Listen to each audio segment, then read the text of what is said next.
Hello दोस्तों, आप सबको मेरा प्यार भरा नमस्कार और हमारे YouTube चैनल में आप सभी को स्वागत है। उम्मीद है कि आप सब बिल्कुल ठीक से होंगे। आज की कहानी में हम श्री कृष्ण और राधा रानी के प्रेम लीला के बारे में जानकारी करते हैं। तो चलिए दोस्तों, आज की ये वीडियो शुरू करते हैं बिना समय गवाए। कृष्ण की शाश्वत जीवन संगिनी राधा। राधा कृष्ण के अलौकिक प्रेम को तो सभी जानते हैं। यह उनके प्रेम की ही पराकाष्ठा है कि चोट कान्हा को लगे तो पीर राधा को होती है।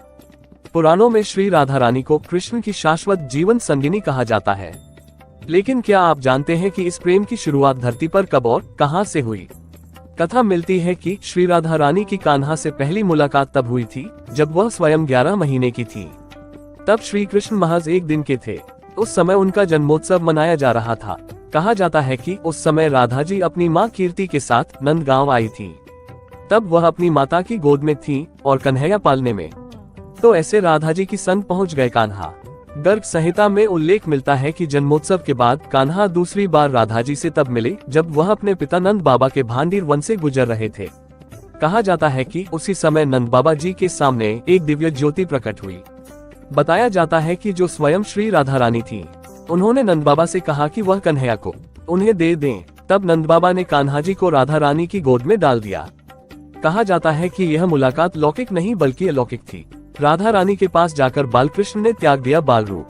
कथा के अनुसार जब नंद बाबा ने राधा जी की गोद में कन्हैया को सौंपा, तब कान्हा ने अपना बाल रूप त्याग दिया। कुछ ही देर में वह किशोर रूप में आ गए। उसी समय ब्रह्मा जी उपस्थित हुए और उन्होंने कृष्ण राधा का विवाह संपन्न कराया।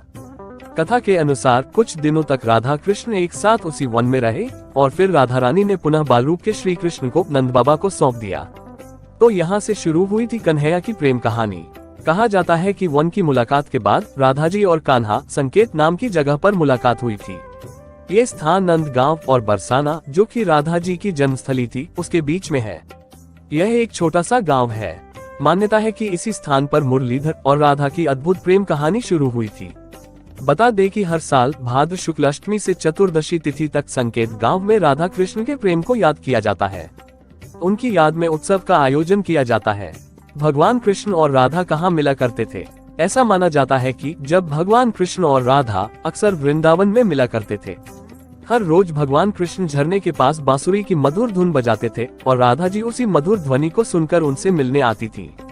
भगवान कृष्ण और राधा कभी अलग नहीं हुए। मान्यताएं के अनुसार राधा कभी भी भगवान कृष्ण से अलग नहीं होती है। भगवान कृष्ण और राधा के बीच प्रेम का रिश्ता शारीरिक नहीं था, बल्कि ये भक्ति का एक शुद्ध रूप था। ऐसा भी कहा जाता है कि भगवान कृष्ण और राधा दैविक रूप के 2 अलग अलग सिद्धांत हैं। भगवान कृष्ण और राधा ने एक दूसरे से शादी क्यों नहीं की?